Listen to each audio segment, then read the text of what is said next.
अब हम आज के कार्यक्रम के मुख्य वक्ता आदरणीय doctor Arvind Kumar Jha sir, school of education, IGNOU, नई दिल्ली को आज के कार्यक्रम के विषय में जानकारी साझा करने के लिए मंच पर आमंत्रित करते हैं।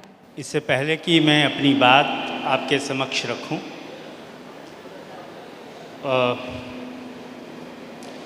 मुझे लगता है कि यह मेरा कर्तव्य है और फ़र्ज भी कि जिस इंस्टीट्यूट ने इतनी शानदार आयोजन किया, और उस इंस्टीट्यूट का नाम आप सबको पता है, मैं जानबूझ के नाम नहीं ले रहा हूँ क्योंकि उस इंस्टीट्यूट का सांस्कृतिक परिचय क्या है और उसका संबोधन कैसे किया जा सकता है। अगर आप संस्कृति को नहीं समझते हैं तो उस शब्द का उच्चारण नहीं कर सकते हैं। So thanks to the organizer, thanks to the principal, the chairman, and the entire team. Friends, I feel not only honored but privileged to be here, in the sense that after a very, very long time, I'll be talking on a subject which has got very prominent position in its latest document, and that is NEP 2020 as well. I'm happy that with us, not only the chairman and the entire team is here, but the Honorable Vice Chancellor, Professor T.N. Sahu is also here, who belongs to presently our own fraternity, right? Though I have joined this university just 2 years back.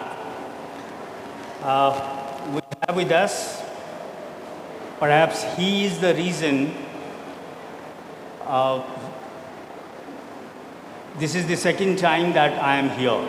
Dr. Chetlal Prasad, who also gave me opportunity a few years back to be there. Anyway, so friends, the topic is, पहला slide दिखाइए पहले, first slide. Use of technology in regional languages for education.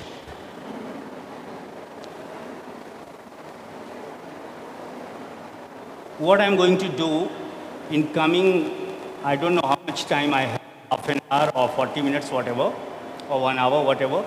But when you find that I'm passing time, please remind me, I'll stop there.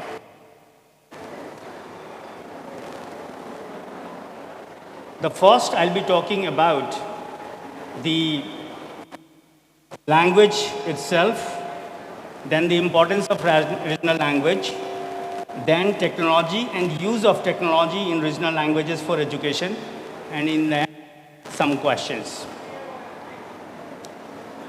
मैं अपनी बात शुरू करता हूँ language. अभी जो मैं बोल रहा था वो भी एक भाषा, और अब जो मैं बोल रहा हूँ वो भी एक भाषा है। और अगर मैं स्विच कर जाऊँ, प्रोफेसर तनवीर यहाँ बैठे हुए हैं, अगर मैं मैथिली में स्विच कर जाऊँ तो वो भी एक भाषा होगी। अगर मैं झारखंडी में स्विच कर जाऊं तो वो भी एक भाषा है, और कुछ ना बोलूं वो भी एक भाषा है। शुरुआत करते हैं कि आखिर लैंग्वेज कहते किसको हैं। Second slide, third. बहुत दूर से आपको दिखाई नहीं दे रहा होगा कि मैं क्या कहने जा रहा हूं, लेकिन अगर आप ठीक से सोचिएगा तो आपको पता चलेगा कि लैंग्वेज के बिना मनुष्य का अस्तित्व नहीं है। प्रेजेंटर ने कहा कि language is your identity, language is your existential reality, and language is your culture. और किसी भी जगह की, अगर आप किसी भी क्षेत्र का, रीजन का, अगर आप संस्कृति को नहीं समझते हैं तो आप उसकी भाषा को नहीं समझ पाएंगे। और इसीलिए जानबूझ के उस वक्त मैंने इस इंस्टीट्यूशन का नाम नहीं लिया था। एक छोटा सा उदाहरण मैं आपके समक्ष रख रहा हूँ कि पहली बार जब मुझे ये इनविटेशन का लेटर गया तो मैं उसको समझने की कोशिश किया कि तो मुझे ऐसा लगा कि ये शब्द है महतो बीएड कॉलेज। लेकिन जब संस्कृति से परिचित हुआ तो वो कि नहीं, ये मनरा खान नहीं है, ये मन राखन है। सर आप बैठे हैं, मैं आपके माता पिता को भी प्रणाम करता हूँ। आपने अपनी मेहनत से, लगन से आपने खड़ा किया, लेकिन क्यों मैं आपके माता पिता का जिक्र कर रहा हूँ? संदेश निश्चित रूप से जो छात्र उनके लिए, लेकिन मुझे लगता है कि पूरा का पूरा मनोविज्ञान जिस रूप में आज प्रस्तुत किया गया वो अपने मूल तत्व को छोड़ चुका है। वो मूल तत्व क्या है? मनोविज्ञान का मूल तत्व मन होता है। और मैं आपको बता दूं कि मन को जानने का विज्ञान आज तक किसी विज्ञान में क्षमता नहीं है कि मन के विज्ञान को जाना जा सके। और इसीलिए वो माता पिता भी वंदनीय हैं जिन्होंने आपका नाम मन रखा है। और मन के साथ जो शब्द जोड़ा वो शब्द है मन राखन, मन रखने वाला। अब आप जरा सोचिए कि जिसको कोई नहीं समझ सकता, दुनिया का कोई विज्ञान नहीं समझ सकता, उसने कल्पना की कि मेरा बच्चा लोगों के मन को रख लेगा। तो अभी मैं वहाँ बैठा सोच रहा था कि आखिर मैं शुरुआत कैसे करूँ, क्योंकि जब वो गया तो मैंने, प्रिंसिपल साहब क्षमा चाहूँगा आपसे कि मैंने पूछा नहीं उनसे कि इस इंस्टीट्यूशन का नाम क्या है। हमने कहा कि नहीं, मुझे जाने दो, लोगों से इंटरेक्ट करने दो और फिर समझने दो कि क्या है। तो हम जैसे लोग कहते हैं कि भाषा सिर्फ संप्रेषण का साधन नहीं है, जैसा कि दुनिया के तमाम रिसर्चर ने कहा है। मैं मानता हूँ कि भाषा आपके सांस्कृतिक बोध का भी परिचय है। इसलिए अगर आप संस्कृति को नहीं समझते हैं तो आप भाषा को नहीं समझेंगे।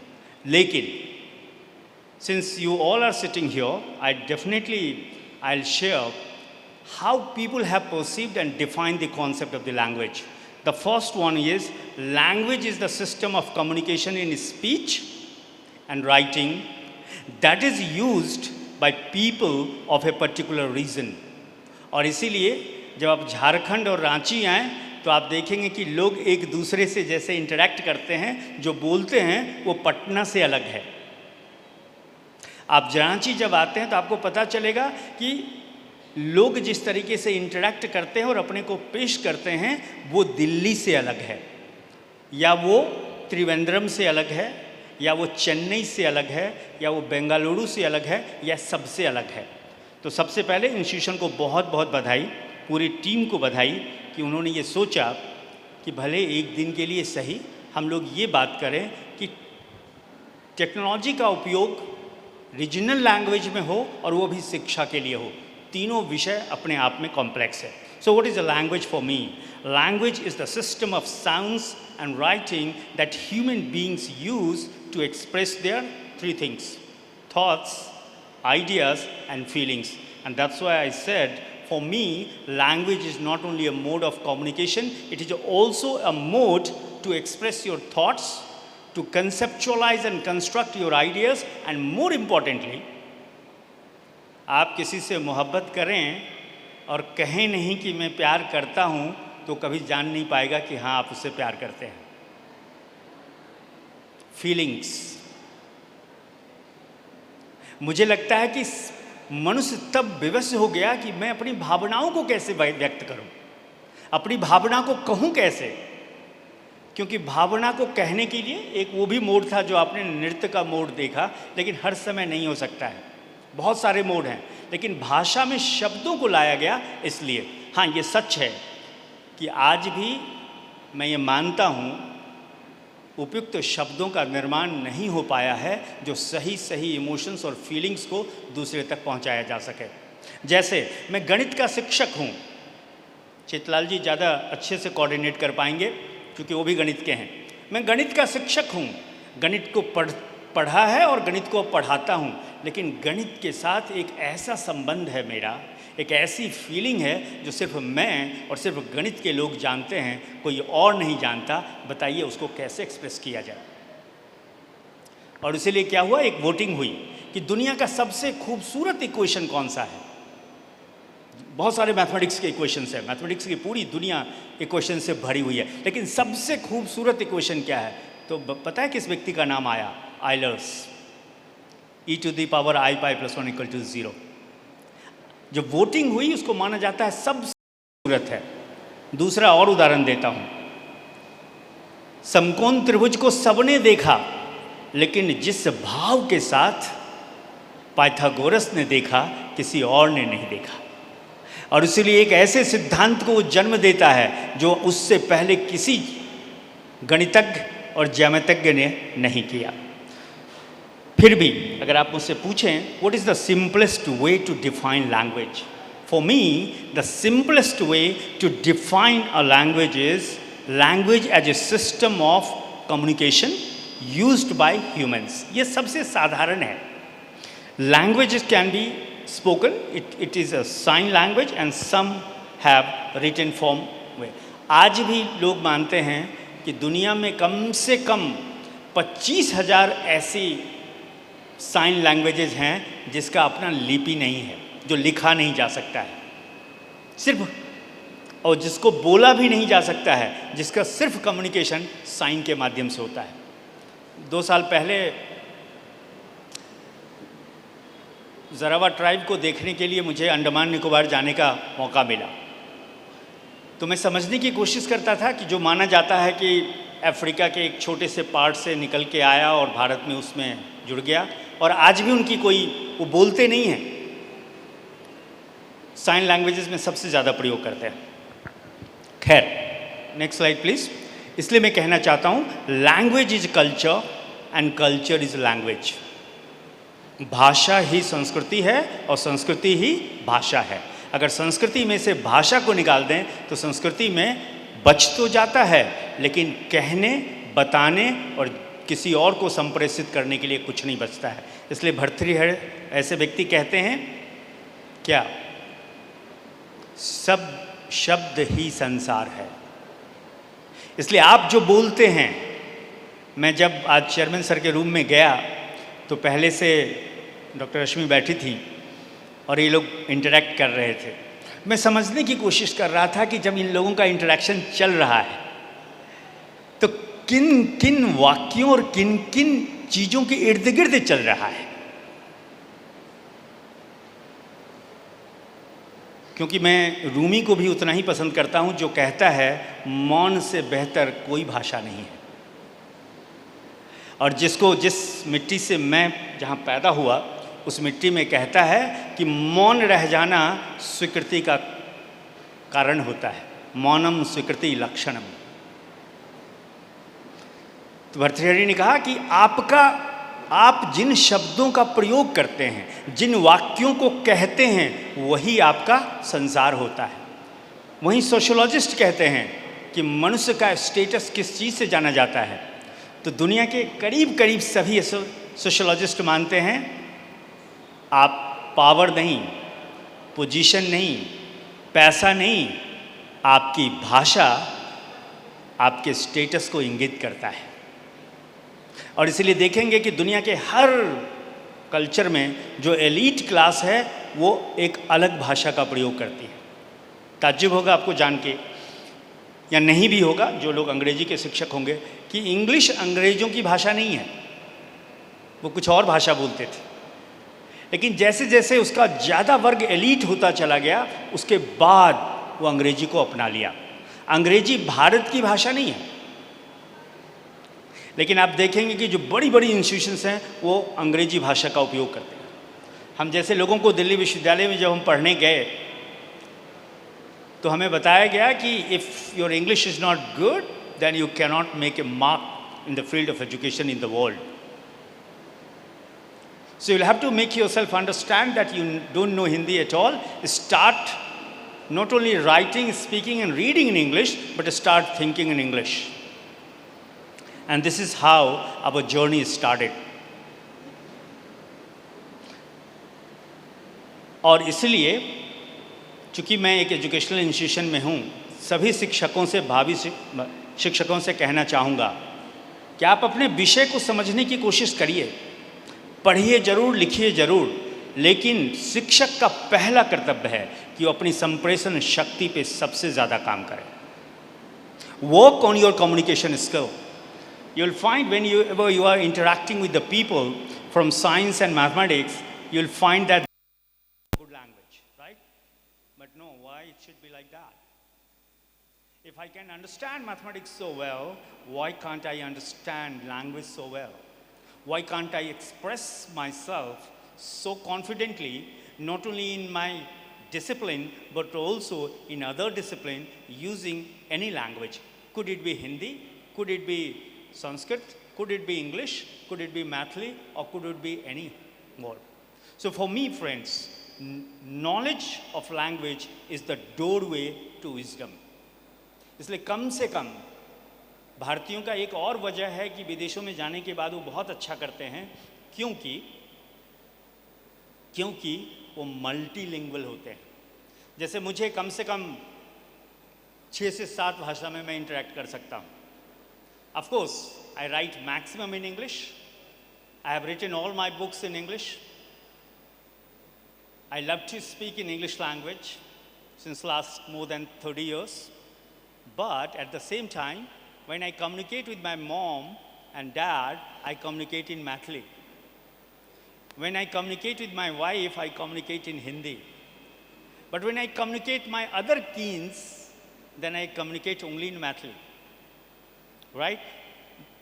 So, knowledge of language is the doorway to wisdom, and also language is the blood of the soul into which thoughts run and out of which they grow. जैसे खून खत्म हो जाए तो हृदय का धड़कन बंद हो जाएगा और मनुष्य की मृत्यु अवश्यंभावी है.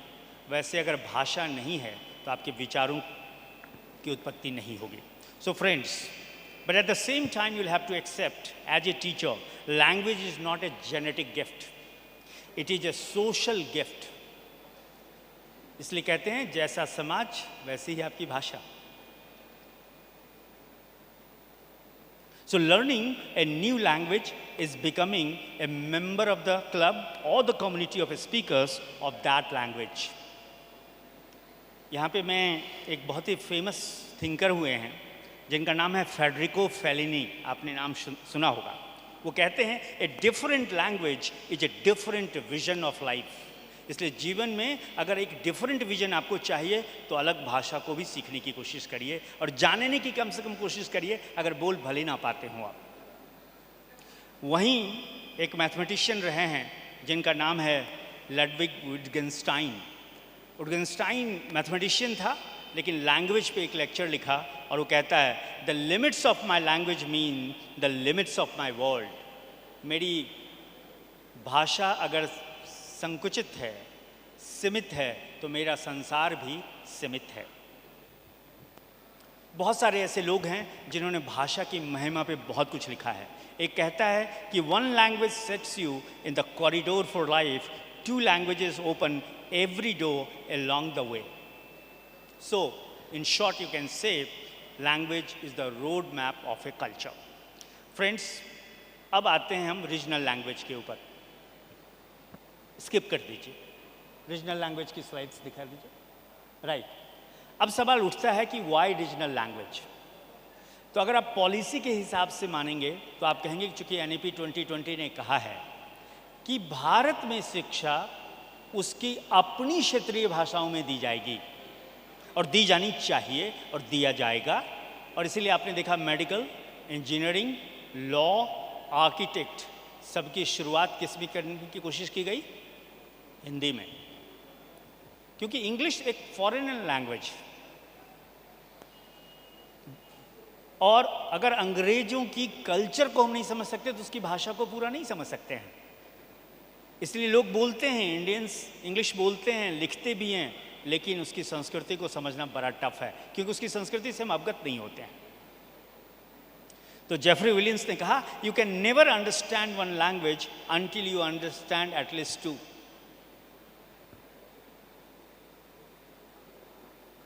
और वहीं पे अगर आज का, अब तो नहीं रहे इस दुनिया में, जो गांधी के बहुत बड़े फॉलोअर थे, नेल्सन मंडेला, वो कहते थे if you talk to a man in a language he understands that goes to his head. If you talk to him in his own language, that goes to his heart. इसलिए किसी व्यक्ति के दिलों तक पहुंचना है तो उसकी भाषा में आप बात करेंगे। उसकी भाषा जब मैं कह रहा हूं तो शब्दों की भाषा नहीं कह रहा हूं, उसकी बॉडी लैंग्वेज, उसकी कल्चरल लैंग्वेज, उसकी सोशल लैंग्वेज और उसकी सोचने की भाषा। उस व्यक्ति से बात करिए और वो बात करिए जिसके बारे में वो सोचता है, तो आपको लगेगा ओ ये तो मेरा व्यक्ति है, क्योंकि मेरी तरह ही सोचता है। वो आपका हो जाएगा और आप उसके हो जाएंगे।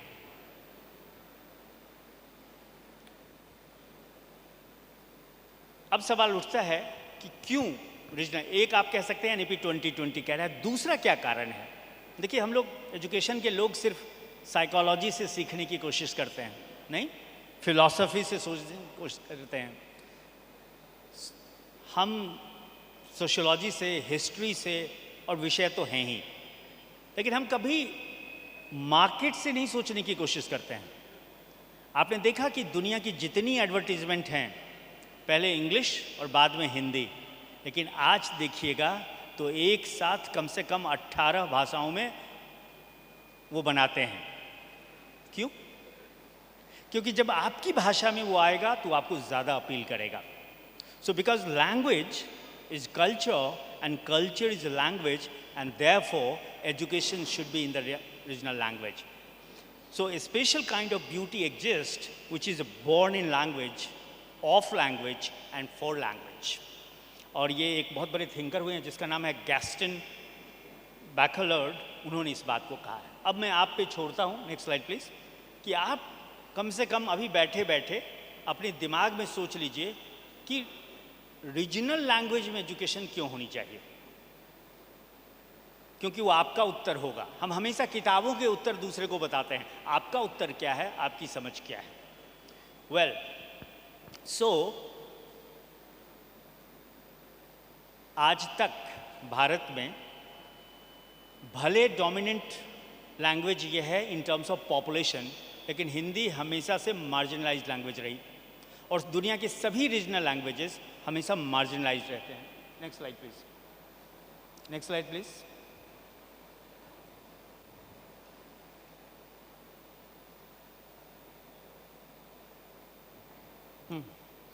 तो अगर आप मार्जिनल लैंग्वेज की हायरार्की को देखेंगे तो पूरी दुनिया में डोमिनेट करता है। क्यों?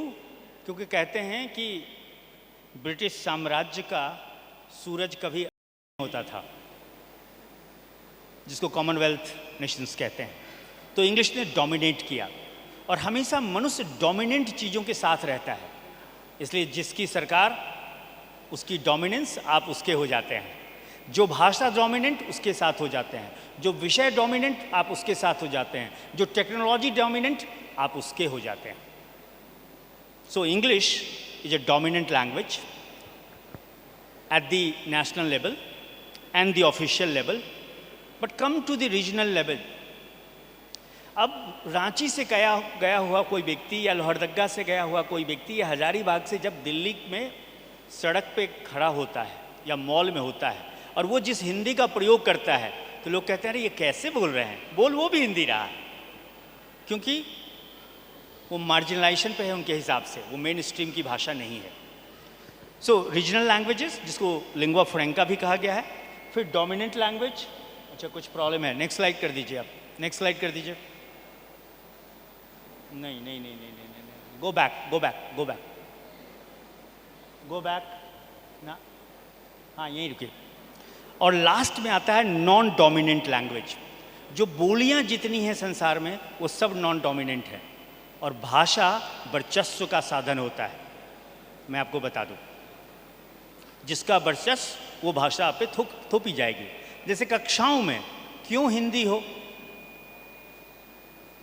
क्यों नहीं उस भाषा में मुझे अल्फ़ाबेट समझने का मौका मिले और गणित का मौका मिले, जिस भाषा में मेरे माँ बाप मुझसे बात करते हैं या मेरा समुदाय मुझसे इंटरेक्शन करता है। तो कहेंगे बहुत खर्च होगा भारत जैसे देश में। अफ्रीका का एक कंट्री है दोस्तों, वो 156 भाषाओं में अपनी कंट्री के टेक्स्ट बुक को प्रोड्यूस करता है, 156 ट्राइबल लैंग्वेजेस, क्योंकि मकसद ये है कि आप में समझ का विकास होना चाहिए। Next slide. Next slide please.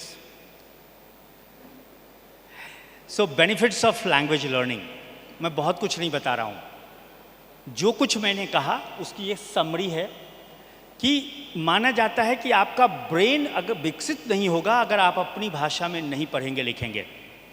और इसीलिए टैगोर ने कहा है कि आप उस चीज़ को कह ही नहीं सकते जिस चीज़ को आप सोच नहीं सकते। और मनुष्य हमेशा, या यूं कहिए ज़्यादातर, अपनी भाषाओं में सोचता है, बशर्ते कि उस भाषा में वो शब्द हों। अगर हैं ही नहीं तो नहीं सोच पाएंगे आप। So on the one hand, चाहे वो लर्निंग का करियर हो या हेल्थ हो, कुछ भी हो, इन सब की में इसकी आवश्यकता है, जो इस डायग्राम से मैं बताने की कोशिश कर रहा हूँ। चलिए, आप कहेंगे कि सर अब तक आप भाषा और रीजनल लैंग्वेजेस की इंपॉर्टेंस बता रहे थे कि मार्केटिंग वर्ल्ड अपने एडवर्टीजमेंट्स बनाता है, रीजनल लैंग्वेज में बनाने दीजिए, हम एजुकेशन वाले नहीं करेंगे तो आपका माल बिकेगा नहीं, और माल बिकेगा नहीं तो क्या होगा नुकसान। अगर हमारी रीजनल लैंग्वेजेस में चीज़ें नहीं आएंगी तो हम अपनी कल्चर को दुनिया को नहीं बता सकते। आप नहीं बता पाएंगे कि आप में वो कौन सी खासियत है जो दुनिया के किसी और समुदाय में नहीं है।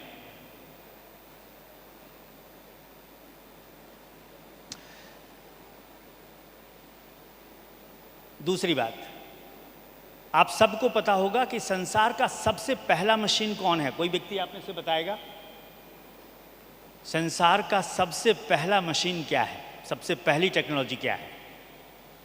तो आप सबने इतिहास में पढ़ा होगा, एक व्यक्ति को देखा होगा, बड़ा पत्थर आगे, उसके नीचे एक डंडा और छोटा नीचे पत्थर नीचे। वो लीवर की पहली मशीन है। मैं आपको दिखाना चाहूँगा वो फोटो, दिखाइए जरा। ये देखिए, ये सारे टेक्नोलॉजी के पिक्चर है। पहले में मनुष्य ने सबसे पहली बार जो मशीन बनाई वो लीवर था। कुएं से पानी निकालने के लिए जो जुगाड़ लगाए, जिसको व्हील एंड एक्सेल कहते हैं, वो भी मशीन था। जो पुल्ली लगा के पानी निकाला वो भी मशीन था।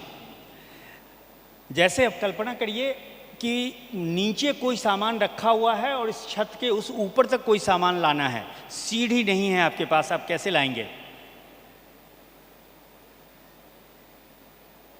मनुष्य ने वो जो टेक्नोलॉजी बनाई वो भी मशीन ही था, तकनीकी ही था, जिसका उदाहरण इंक्लाइंड प्लेन में मैं दिखा रहा हूँ। वेज भी उसी का एग्जाम्पल है और स्क्रू भी उसका एग्जाम्पल है। What I am trying to say, don't equate technology, use of technology in education confining yourself to ICT. Information communication technology is not only technology, it is one of the technologies. लेकिन हुआ क्या, computer के dominance के बाद सारा का सारा शिक्षा में जो तकनीकी का उपयोग होना चाहिए वो कंप्यूटर की दुनिया तक सीमित गया। नहीं, आप और हम जिस तकनीकी का प्रयोग करते हैं वो भी टेक्नोलॉजी है। इसलिए मैं मानता हूं कि दुनिया का हर व्यक्ति एक नई टेक्नोलॉजी को ईजाद कर सकता है और वो अपनी शिक्षा में प्रयोग कर सकता है। लेकिन अगर आज आप देखेंगे तो टेक्नोलॉजी और लैंग्वेज लर्निंग के हजारों टूल्स हैं, जो आपको स्लाइड्स पे दिख रहा होगा। देखिए,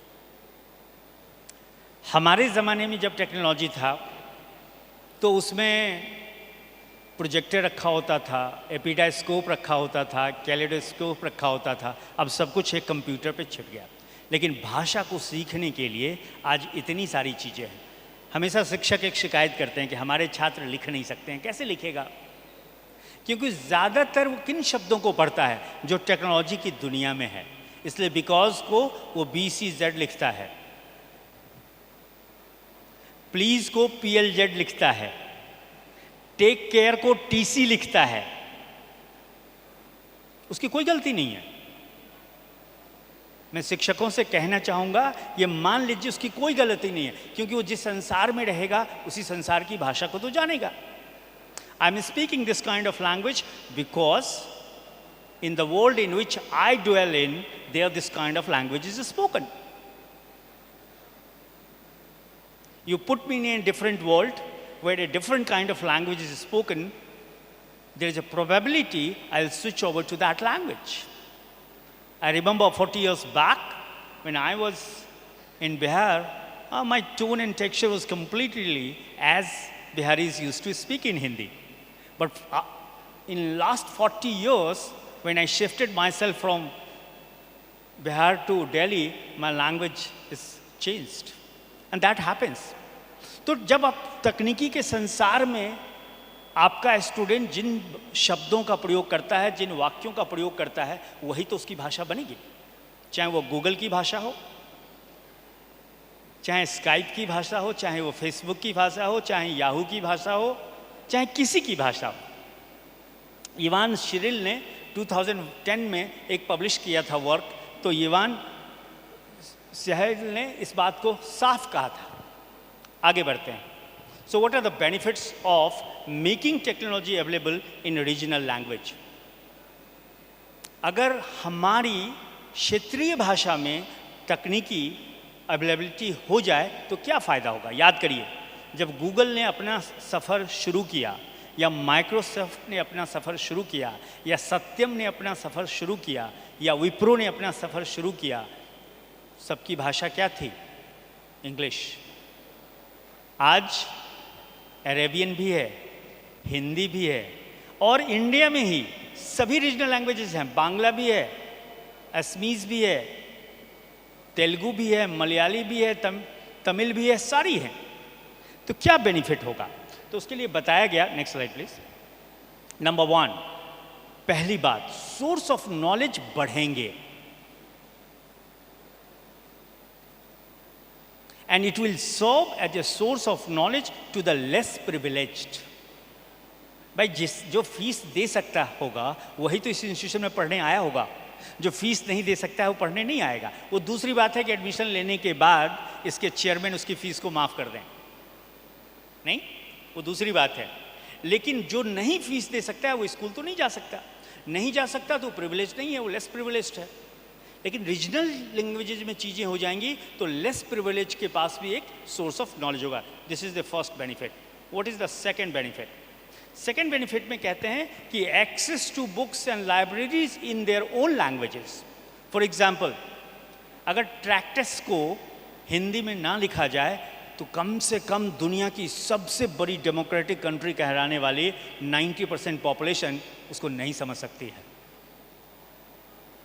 क्यों? क्योंकि उसका ट्रांसलेशन नहीं हुआ, इसलिए आप नहीं समझ पाएंगे।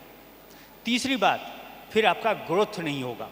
सो there will be better growth in smaller towns with the help of technology. Fourth, जितनी भी चीज़ें हैं इंटरनेट की दुनिया से आज आप जान सकते हैं। जैसे जब मुझे ये इनविटेशन मिला, मैं इसलिए आभारी रहता हूँ उस इंस्टीट्यूशन का जो मुझे अलग अलग विषयों पे बोलने के लिए कहता है, कि इस बहाने में नई चीज़ें पढ़ लेता हूँ।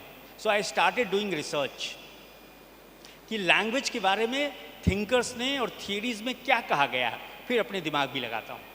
फिर टेक्नोलॉजी के बारे में पढ़ना शुरू किया कि कौन कौन व्यक्ति ने use of technology in languages पे काम किया है।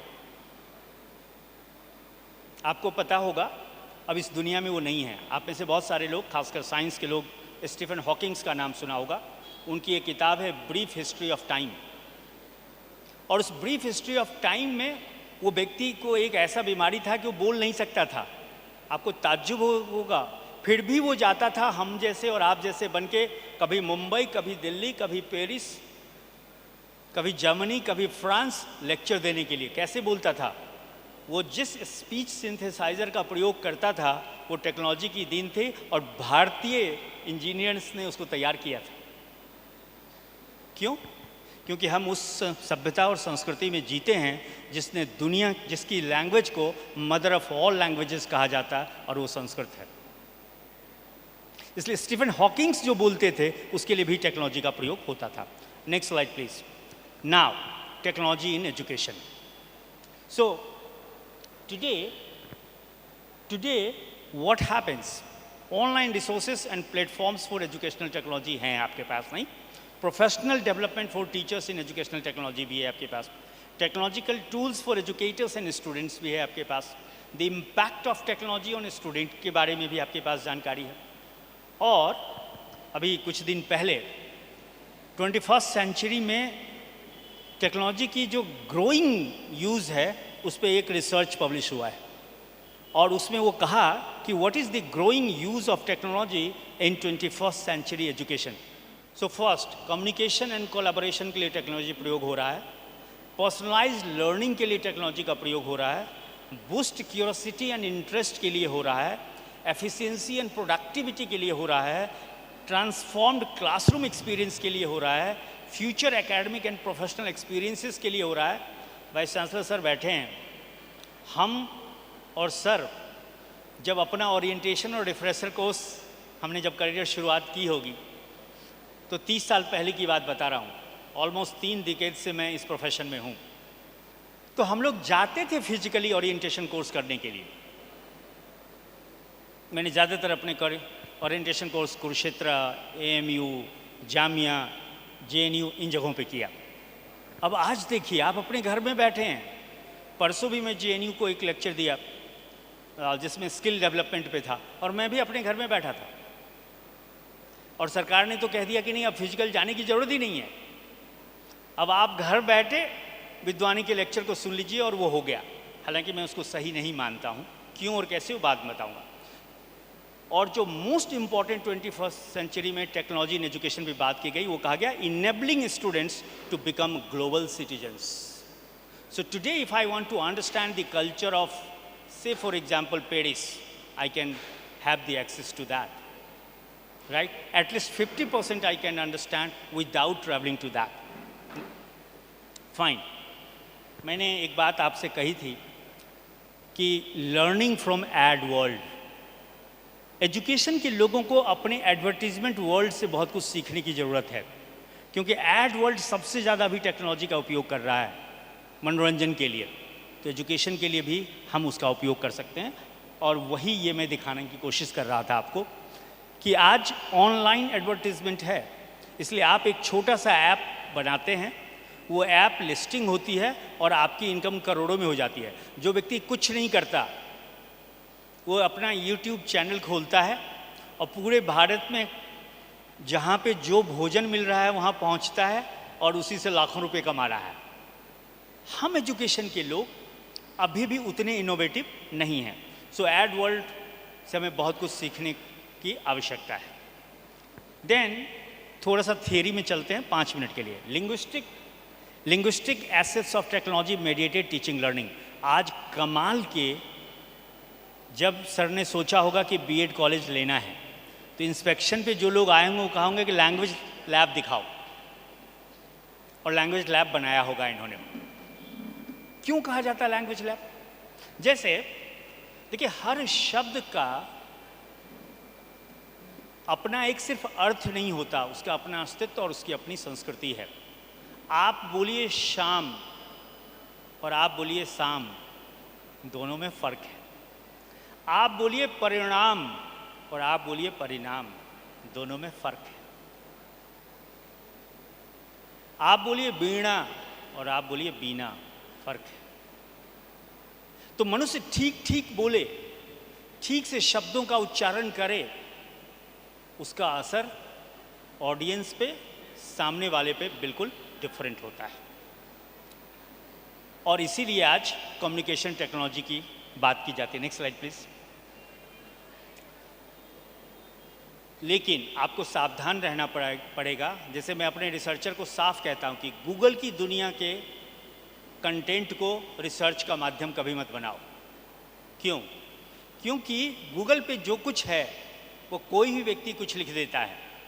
अगर आप 2 मिनट का टाइम दीजिए तो मैं अभी आपको दिखा दूंगा कि गूगल ये बताएगा कि मौजूदा प्रधानमंत्री का नाम मोरारजी भाई देसाई है। और अगर आपको सच में नहीं पता है कि अभी प्रधानमंत्री का नाम क्या है, तो गूगल की दुनिया से आप नॉलेज लेंगे, इन्फॉर्मेशन, तो आप लिख देंगे कोई अमेरिका में बैठा हुआ व्यक्ति या अफ्रीका में कि भारत के प्रधानमंत्री का नाम मोरारजी भाई देसाई है। Authenticity of the information is a big question, so you should be very careful. मैं अपनी एक किताब कर रहा था, उस किताब का नाम है कंस्ट्रक्टिविस्ट एपिस्टेमोलॉजी एंड पेडागोजी, और मैं पढ़ रहा था बाइको के बारे में। बाइको कमाल का थिंकर है, इटालियन हिस्टोरियन कम फिलोसफर है, जो कहता है a man can understand what man has constructed himself और हरसेल्फ। मनुष्य वही समझ सकता है जिसका निर्माण स्वयं ने किया है, किसी दूसरे के ज्ञान को वो कभी नहीं समझ सकता है। इसलिए पाइथागोरस के थ्योरम को हम पढ़ते और पढ़ाते जरूर हैं, लेकिन जिस लेवल पे पाइथागोरस थ्योरम को समझता है, मैं और आप कभी नहीं समझ पाते हैं। क्यों? जिस लेवल पे आर्किमिडीज उत्प्लावन के सिद्धांत को समझ सकता है, हमारा शिक्षक और हमारे छात्र नहीं समझ पाते। क्यों? इस बात का उत्तर मैं दूंगा अब अंत में। कहना मैं ये चाह रहा हूं कि मनुष्य तो बाइकों के बारे में जब हम जानने की कोशिश किए तो कहीं लिखा था 13th सेंचुरी, कहीं लिखा था 7th सेंचुरी, कहीं लिखा था 11th सेंचुरी। क्या सच्चाई है? संजोग से मेरे मित्र एक हैं, वो भी एपिस्टेमोलॉजी पे काफ़ी काम करते हैं, पेरिस में प्रोफेसर कम फिलोसफर हैं। मैंने उनको एक मेल लिखा कि this is my problem and I don't want to write wrong information. तब उन्होंने कहा कि okay, let me talk to some of my friends, Italian friends, and I will give you the authentic data. ये problem web world की problem है जिसमें आपको careful रहना होगा। Next slide please. So friends, regional languages में जब आप तकनीकी को लेके आएंगे तो सिर्फ आप अपनी संस्कृति का संप्रेषण नहीं करेंगे, आप अपनी खासियत को नहीं बताएंगे, आप केवल अपनी ज्योग्राफिकल लोकेशन को नहीं बनाएंगे, बल्कि आपके ऊपर हो सकता है बाहर का व्यक्ति रिसर्च पर्पस से आपके यहाँ ज़्यादा विजिट करेगा। ठीक है? और इसी को दिखाया गया है adopted technology and learning environment में कि ये काम, इसलिए एपिक्स पे आप देखेंगे, वर्टेक्स पे रिसर्च पर्पसेस लिखा गया है। खैर, आईसीटी की दुनिया पे मैं कुछ नहीं कहना चाहूँगा। Next slide please. आईसीटी की दुनिया से आप परिचित हैं, और आईसीटी की दुनिया सिर्फ एक ही कहूँगा कि ICT is one of the mode of technologies, ICT is not only mode of technology. चलिए अब सीधा मैं ख़त्म करता हूँ 5 मिनट में अपनी बात को। बहुत सारी चीज़ें हैं कहने के लिए, लेकिन मुझे लगता है लंबा हो गया लेक्चर, तो मैं थोड़ा कम करता हूँ। नेक्स्ट चलिए। Next next next next next next. रुक जाइए। मैंने कहा था कि कुछ सवालों के साथ अपनी बात को ख़त्म करूँगा। So use of technology in regional languages for education. पहली बात बड़ा साफ है, मेरा अस्तित्व और मेरी आइडेंटिटी दोनों मजबूत बनेगा, राइट? और इसके लिए हमें विभिन्न प्रकार के टेक्नोलॉजी का उपयोग रीजनल लैंग्वेजेस में करने हैं, सिर्फ आईसीटी नहीं करना होगा। लेकिन ये तब होगा जब हमारे कल्चर का टेक्नोलॉजी पार्ट हो। इसीलिए मैंने वो पिक्चर आपको दिखाई थी कि हमारे संस्कृति में मानव अपनी विकास की यात्रा में दुनिया भर के टेक्नोलॉजी को बनाया और हर तरह की टेक्नोलॉजी को जगह दी।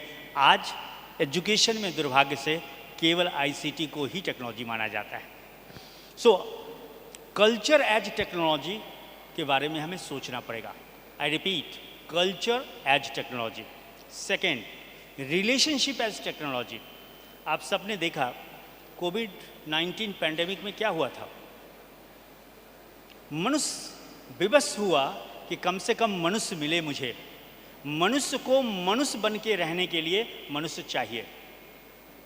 अपने घरों में आपको बंद कर दिया जाए और आपको सारे ऐशो आराम की चीज़ दिया जाए, आप मनुष्यता को हासिल नहीं कर सकते, क्योंकि मनुष्य को मनुष्य बने रहने के लिए मनुष्य चाहिए। और मनुष्य को मनुष्य बनने का आधार अगर आप मुझसे पूछेंगे, शिक्षा शास्त्र का मैं छात्र हूँ, संबंध उसका आधार है। So relationship, if relationship is the foundation of all entire humanity, तो मैं मानता हूँ कि use of technology in regional languages for education, relationship as technology के बारे में भी हमें सोचना पड़ेगा। क्यों? तो लोग कहेंगे कि आप रैशनली इवॉल्व्ड हों, कुछ लोग कहेंगे नहीं, इमोशनली आप लोगों से कनेक्ट कर पाएँ। आप हजारों मील दूर हैं, लेकिन आप फेसबुक पे या किसी पे भी फेस टाइम पे आप कॉल करके एक दूसरे को देख लेते हैं, लगता है हाँ वो भी ठीक है और मैं भी ठीक हूँ। नहीं तो कहेंगे आप इमोशनली लेकिन मैं आप सबसे कहूँगा कि डोंट बी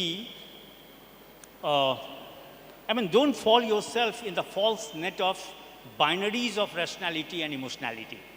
ये दोनों काम करेगा. एक बड़ा अच्छा वर्क है, कभी मौका मिले तो पढ़िएगा. दमासियो ने लिखा है, दमासियो जो न्यूरो साइंटिस्ट, डेकार्टेस एरर, जिसमें वो कहता है, उसने बहुत कुछ कहा है, बड़ी इतनी मोटी सी किताब है, पूरे जीवन के रिसर्च के आधार पर उसने उस किताब को लिखा है, जिसको मैं समरी में आपके सामने रखता हूँ, कि वो समय गया जब हम कहते थे कि सारी की